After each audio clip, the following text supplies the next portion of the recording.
ओम वाल्मीकि नमो नमः। आज हम महारामायण योग वशिष्ठ के प्रथम भाग वैराग्य प्रकरण से प्रारंभ कर रहे हैं। उस सचित्य आनंद रूप आत्मा को नमस्कार है जिसमें सब भासते हैं और जिसमें सब लीन और स्थिर होते हैं। ऐप जिसमें ज्ञाता, ज्ञान, जय, दृष्टा, दर्शन, दृश्य और कर्ता, करण, कर्म सिद्ध होते हैं। जिस आनंद के समुद्र के कण से संपूर्ण विश्व आनंदवान है और जिस आनंद में सब जीव जीते हैं। मुनि अगस्त्य जी के शिष्य शुतिशंग के मन में एक संशय उत्पन्न हुआ। तब उसके निवृत्ति के अर्थ अगस्त्य मुनि के आश्रम में जाके विधि संयुक्त प्रणाम करके स्थित हुआ और नम्रता पूर्वक प्रश्न किया, हे भगवान, आप सर्व ज्ञाता और सर्व शास्त्रों के ज्ञान है और इस संत से मुझको सो कृपया उसका निवारण करो। मोक्ष का कारण कर्म है या ज्ञान अथवा दोनों? इतना सुन अगस्त्य मुनि बोले, हे ब्राह्मण, केवल कर्म मोक्ष का कारण नहीं और केवल ज्ञान से भी मोक्ष प्राप्त नहीं होता। मोक्ष की प्राप्ति दोनों से ही होती है। कर्म करने से अंतःकरण शुद्ध होता है, मोक्ष नहीं होता। अतः करण की शुद्धि बिना केवल ज्ञान से मुक्ति नहीं होती। इससे तब मोक्ष होता है जैसे दोनों पंखों से पक्षी आकाश मार्ग में सुख से उड़ता है, वैसे ही कर्म और ज्ञान दोनों से मोक्ष की प्राप्ति होती है। हे ब्राह्मण, इस आशय के अनुसार एक पुरातन इतिहास है, वह तुम सुनो। अग्निवेश का पुत्र कारण नाम ब्राह्मण गुरु के निकट जाष्ट अंगों सहित चारों वेद अध्ययन करके गृह में आया और कर्म से रहित हो, तृष्णि हो, स्थिर रहा, संयुक्त होकर कर्म से सहित हुआ। जब उसके पिता ने देखा कि कर्मों से रहित हो गया है तो उसने कहा, हे पुत्र, तुम कर्म क्यों नहीं करते? तुम कर्म के ना करने से सिद्धता को कैसे प्राप्त होगे, जिसके कारण तुम कर्म से रहित हो गए? और वह कारण कहो। कारण बोला, पिता, मुझके एक संशय उत्पन्न हुआ है, इसलिए कर्म से निवृत्त हुआ हूं। वेद में एक छोर तो कहा है कि जब तक जीता रहे तब तक कर्म अर्थात अग्निहोत्र सात्विक करता रहे, और एक छोर कहा है कि ना धन से मोक्ष होता है, ना कर्म से मोक्ष होता है, ना पुत्रादिक से मोक्ष होता है, केवल त्याग से ही मोक्ष है। इन दोनों में क्या कर्तव्य है, मुझको बड़ा संशय है। सो आप कृपया करके निर्वित करो कि बालाओं की क्या कर्तव्य है।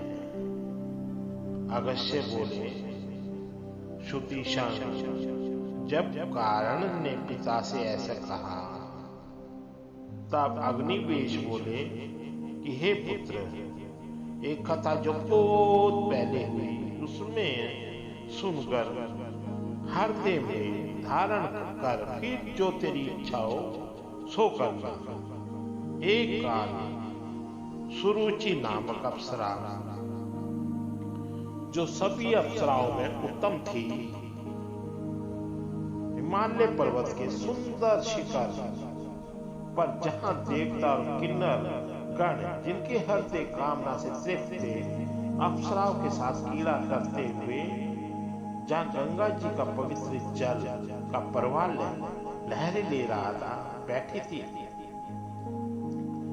उसने इंद्र को एक दूत अंतरिक्ष से चला आता देख, और जब निकट आया तो उसने पूछा, हो भाग्य देवदूत, तुम देवगणों में श्रेष्ठ हो, कहां से आए और कहां जाओगे? सो कृपा करके कहो। देवदूत बोला, हे सुभद्रे, अष्टनेमि नामक एक धर्मात्मा राजश्री ने अपने पुत्र को राज्य देकर वैराग्य लिया, संपूर्ण विश्व की अभिलाषा का त्याग करके गंधमादन पर्वत में जा तप करने लगा। उसी से मेरा एक कार्य था।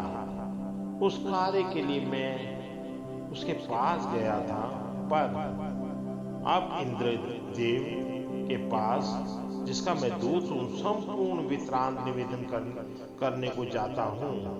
अप्सरा ने पूछा, हे भगवान, वह विश्रांत कौन सा है? मुझको कहो, मुझे तुम बहुत अति प्रिय हो। ये जानकर पूछती हूँ, महापुरुषों में जो कोई प्रश्न करता है वह उत्ग्रहित होकर उत्तर देते हैं। देवदूत बोला, हे भरत, वह विश्रांत में विस्तार पूर्वक तुमसे कहता हूँ, मन लगाकर सुनो। जब उस राजा ने गंधमादन पर्वत पर बड़ा तप किया, तब देवताओं के राजा इंद्र ने मुझको बुलाकर आज्ञा दी, हे दूत, तुम गंधमादन पर्वत पर जो नाना प्रकार की लताओं और वृक्षों से पूर्ण है, विमान, अप्सरा और नाना प्रकार की सामग्रियां एवं गंधर्व, यक्ष, सिद्ध, किन्नर, ताल, मित्र, वादित्र के संग ले जाकर राजा को विमान में बैठाकर यहाँ लिया। तब मैं विमान और सामग्री सहित जहां राजा था आया और राजा से कहा, हे राजा, तुम्हारे कारण मैं विमान लेकर आया हूं, इस पे आरूढ़ होकर तुम स्वर्ग को चलो, देवताओं को भोगो। इतना सुन राजा ने कहा, हे तू, प्रथम तुम स्वर्ग का वृत्तांत मुझे सुनाओ। तुम्हारे स्वर्ग में क्या क्या दोष और गुण हैं? तो उनको सुन के हृदय में विचारो, पीछे जो मेरी इच्छा होगी तो मैं चलूंगा। मैंने कहा, हे राजा, स्वर्ग में बड़े बड़े दिव्य भोग हैं। जीव बड़े पुण्य से स्वर्ग को पाता है। जो बड़े पुण्य वाले होते हैं वे स्वर्ग के उत्तम सुख को पाते हैं। जो मध्यम पुण्य वाले हैं वे स्वर्ग के मध्यम सुख को पाते हैं। जो कनिष्ठ पुण्य वाले हैं वे स्वर्ग के कनिष्ठ को पाते हैं। जो गुण स्वर्ग में है तुमसे कहें वह स्वर्ग के जो दोष हैं वह भी सुनो। हे राजा, जो आपसे ऊंचे बैठे दृष्ट आते हैं, उत्तम सुख भोगते हैं, उनको देखकर ताप की उत्पत्ति होती है, क्योंकि उनकी उत्कर्षता सही नहीं जाती। जो कोई आपने समान सुख भोगते हैं उनको देखकर क्रोध उपजता है कि ये मेरे समान पर क्यों बैठे हैं।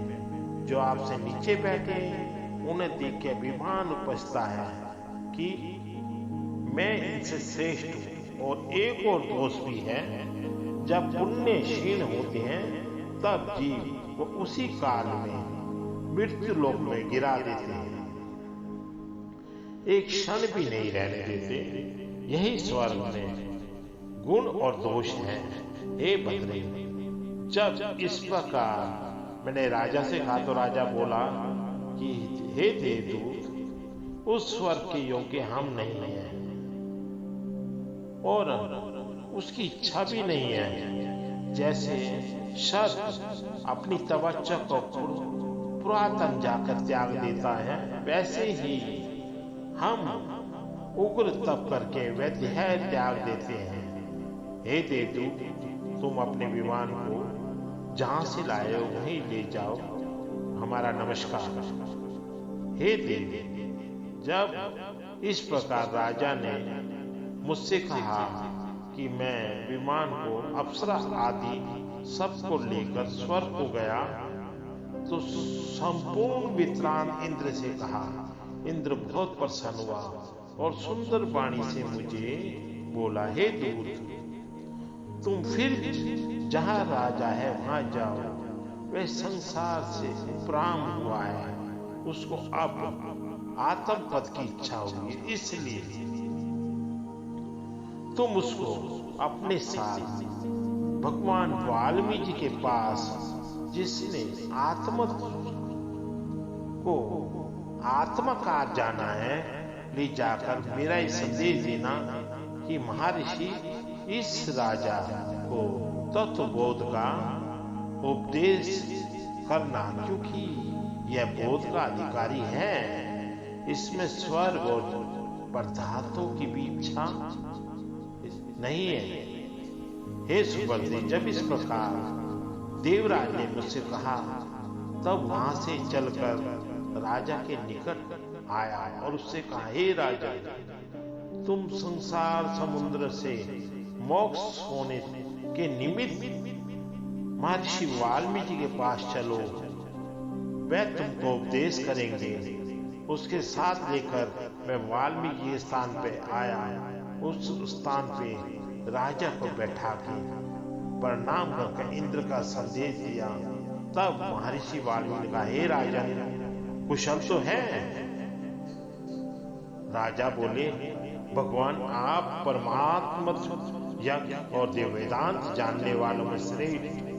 मैं आपके दर्शन करके कृतार्थ हुआ।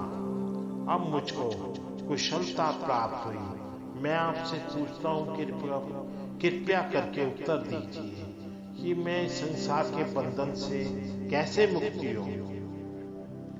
इतना सुन भगवान वाल्मीकि बोले, हे राजा, माँ रामायण औषध तुमसे कहता हूँ, उसको सुन के उसका तात्पर्य हृदय में धारण करने का यत्न करना। जब तात्पर्य हृदय में धारोगे, तब जीवन मुक्त विचारोगे।